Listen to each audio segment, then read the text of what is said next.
Hello and welcome to News Central TV. My name is Mazino Appeal. Here are stories making headlines beyond the continent.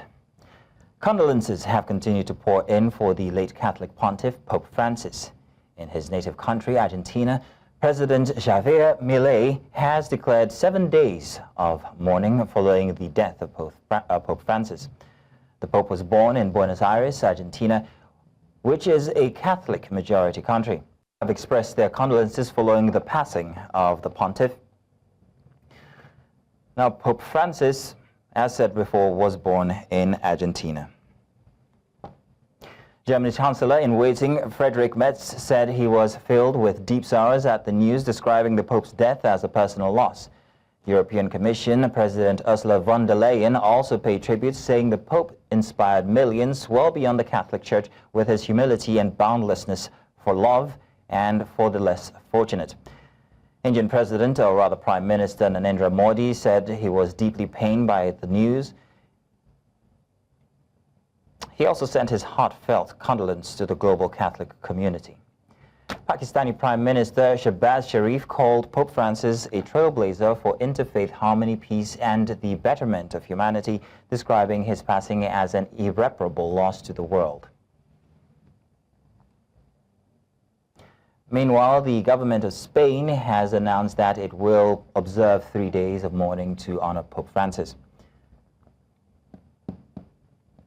Now, the country's Justice Minister Felix Bolaños, who made the announcement in a televised address, praised the Pope for his struggle against iniquity, injustice, his fight against climate change, and his concern for all those on the peripheries. Now, the Vatican announced the death of Pope Francis on Easter Monday.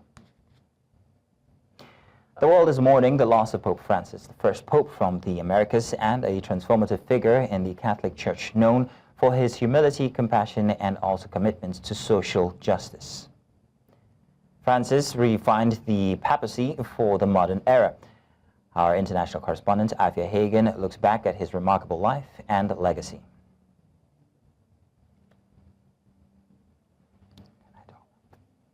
Luxury for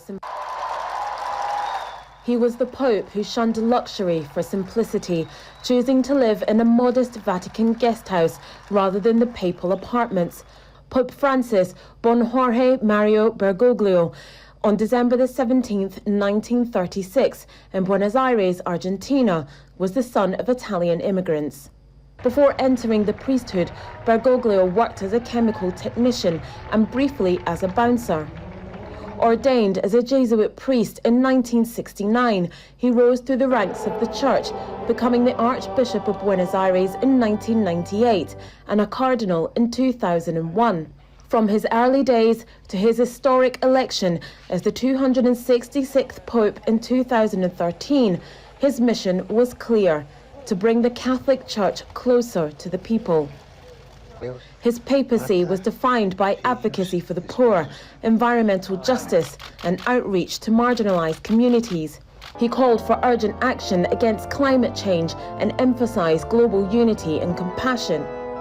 Choosing the name Francis in honor of St. Francis of Assisi, the patron saint of the poor and the environment, he immediately signaled a papacy centered on humility, compassion, and social justice.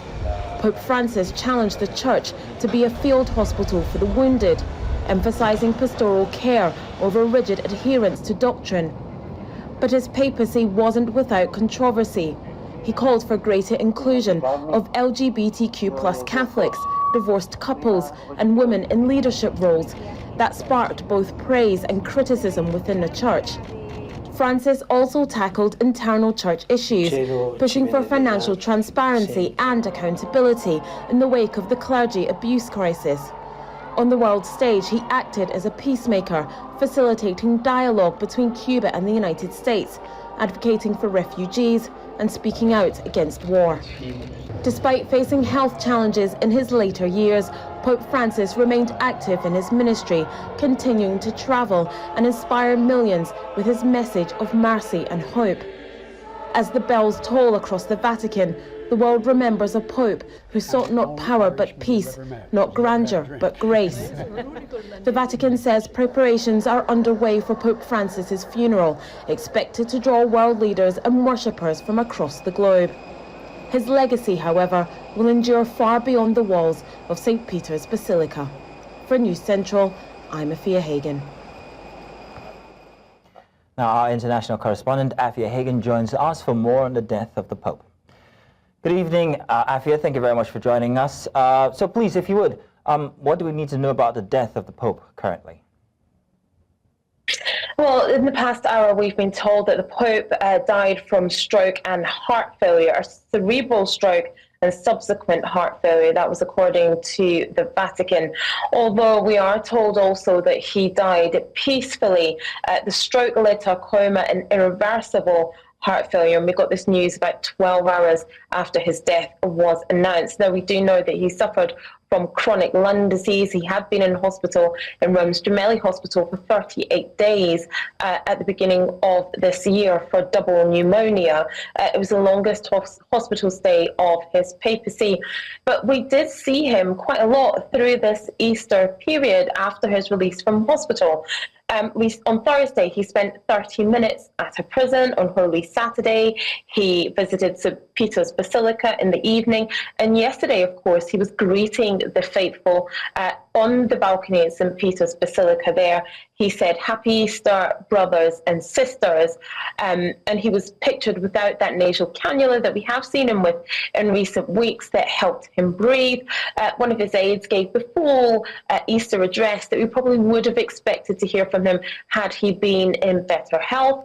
And then later on in the evening, he did meet with the US Vice President, J.D. Vance, and the Croatian President as well yesterday. So he did have a busy period over this Easter period, the holiest period in the Christian calendar, but definitely spending his last days doing what he loved best and being a pope of the people. So what has been the reaction to his death in Rome and around the world then? Well, you had the reaction of world leaders there. We saw that at the top of the show. There's been more of that pouring in from all over the world. In Italy, flags are overwhelmingly flying at half-mast. Here in the UK, flags are also flying at half-mast at residences where the king is not present. A royal source said that was to reflect the sadness of the occasion. The Spanish government have declared 3 official days of mourning, and Brazil's leader has announced a 7-day period of mourning as well. In the Pope's native Argentina, a special mass is being held. We saw a mass being held in St. Peter's Square as well. Now, the Argentinian President Javier Milei is expected to arrive in Rome on Wednesday. That's according to Argentinian media. We also had, statements from Britain's King Charles III and his wife Queen Camilla, who said they were most deeply saddened to learn of the death of the Pope. The King of Spain also paid tribute to the Pontiff and saying, "We will always continue to be inspired by the Pope's conviction and the need to bring encouragement and comfort to the poorest and the most needy." And I think the common thread in all of these statements that we've got throughout the day, whether that's from the French President Emmanuel Macron, the German Chancellor in waiting Friedrich Merz, we heard from the Indian Prime Minister Narendra Modi, the most common thread we are hearing throughout these tributes is to the Pope's a way of being compassionate, of maintaining strong ties with other faiths, being a man of humility, and his legacy being his commitment to the vulnerable, to the environment, and to social justice. And that's what's really coming through in all these tributes that we are hearing and have heard throughout the day, and I'm sure more that we will hear in the coming days. Okay, so depending on who you ask, they'd give you a different response regarding the legacy of the Pope. But being a journalist, what legacies there lie for Pope Francis? I mean, looking at what I've learned about the Pope's life, particularly over the past 6 months, I would say his legacy first is about decentralizing the church from Europe and being the first Pope from the global south was something that was hugely significant. The first pope from Latin America, the first Jesuit pope as well. He shifted the center of gravity in the Catholic Church away from Europe and towards the global south. He recognized and he amplified voices from across the continent of Africa, Asia, Latin, South America, where Catholicism is growing at its fastest. And I think that was hugely significant. He was also a pope of climate justice and social advocacy, things that were hugely important to him. He was a reformer in a resistance zone. He was divisive, but yet he was visionary as well. He wanted more equality across the church. He wanted the church to hold a mirror up to itself and look at things like finance, look at the abuse scandals within the church, treatment of LGBTQ plus people, have more women involved in the church as well. So he was definitely a divisive figure, but he was a reformer in a church that hugely needed that. He was a pope of mercy, and he was a pope of inclusion, and one that was hugely popular across the world. Remember, this is a pope who, up until Saturday night, called churches in Gaza every single day since the beginning of the war there to check on the small Christian and Catholic community in Gaza. He did that even throughout his 38-day hospital stay when he was able, and he last called that church on Saturday evening, only hours before his death. And that shows how committed he was to, ending wars. He talked frequently, in the last, public statement that he gave was about ending wars in Sudan, in Congo, in Ukraine, and across Gaza. Well, thank you very much, Avia Hagen, for being there to give us the details about the past Pope. Thank you.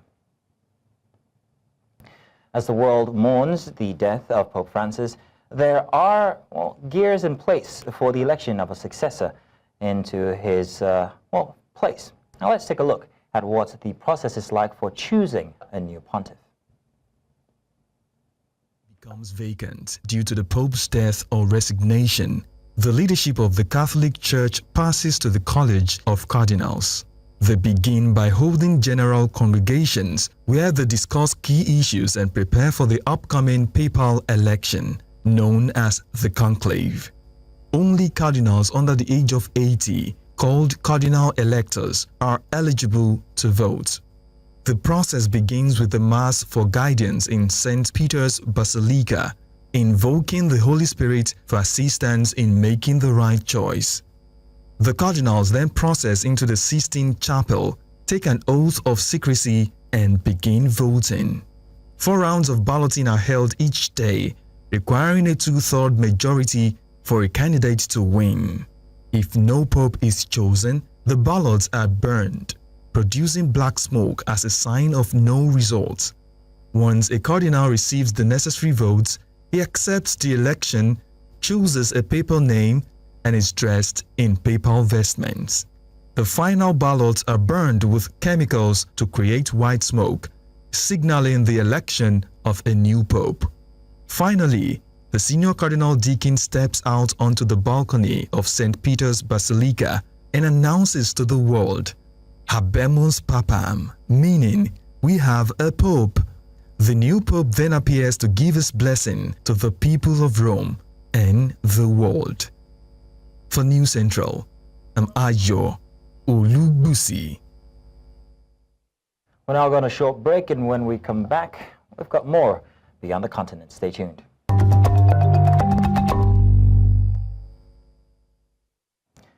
And you're welcome back. Now, U.S. Vice President J.D. Vance and Indian Prime Minister Narendra Modi on Monday welcomed significant progress in talks for an early trade deal between the two countries. This is according to Modi's office, as New Delhi rushes to avoid U.S. tariffs and boost ties with Trump's administration. Vance arrived in India early on Monday for a largely personal 4-day visit to the country with his family, which includes visiting the Taj Mahal and making a speech in the city of Jaipur. The two leaders also noted continued efforts towards enhancing cooperation in energy, defense, and strategic technologies, among others. They discussed regional and global issues and called for dialogue and diplomacy as the way forward.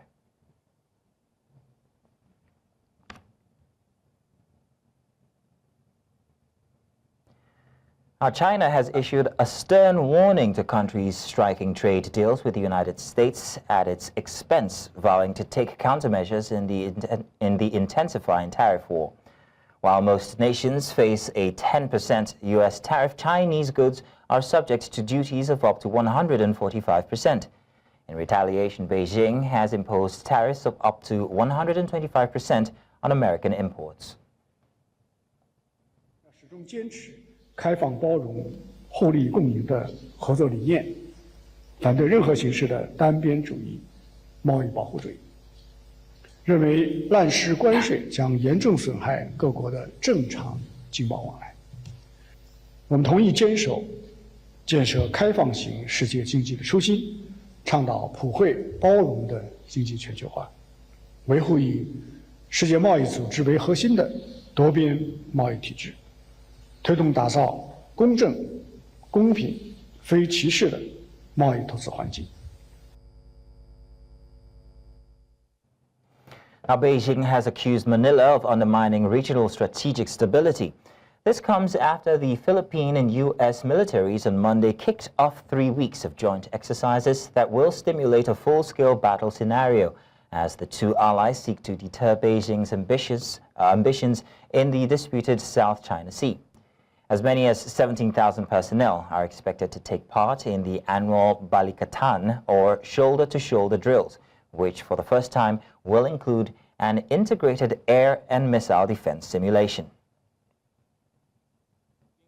伙同域外国家大搞军事演习，引入和部署战略战术武器，破坏地区战略稳定，破坏本地区经济增长前景，公然站在地区国家的对立面，已经遭到地区国家的强烈反感和反对。 And now I'm being told that we're joined by Father Vincent, who was here to tell us or talk to us about the Pope's death. Father Vincent, you're welcome. Thank you very much for joining us. Good evening. Grant, good evening to you too. Father Vincent, so I'm wondering, how has the Nigerian Catholic group reacted to the passing of the Pope? Of course, it's just like the Universal Church. The Catholic Nigerians are mourning. In Nigeria, they are mourning for the pass of the Pontiff, the Holy Father, which is known for his compassion, quite so much interested for the poor, and so reaching out and so visible, want to meet the people. So this is an exceptional Pope who is down to earth and quite compassionate to the sufferings of the masses. So the Nigerian Catholics are mourning, just like the world Catholics all over the world, and also the well-meaning Christians who are also touched by the life of Pope Francis. So as we and the rest of the world await conclave, what qualities should the next Pope possess to continue Pope Francis' vision then? I think the next Pontiff we are expecting may not be completely different from the line of Francis. Of course, we know Pope Francis is a very pastoral person and very compassionate, and we could see the reforms he brought to the church. So we also we expect that we also see a new Pope that also toe in that line, but not completely, probably not completely the same, but also and also completely different from the reform Pope Francis have brought to the church. So we expect the conclave, which might be between now 15 to 20 days after the beginning from the Sede Vacante, and then we're looking forward to it, and we hope that this also bring quite a progressive and also where Pope Francis have led the church. So we expect to see what will happen in the next 15 to 20 days in the Sistine Chapel. Well, Father Vincent, I'm very curious regarding one of your statements there regarding the next pontiff not being absolutely, completely like Pope Francis. He was known for his very Catholic and I mean all-embracing type of stance when it comes to religion.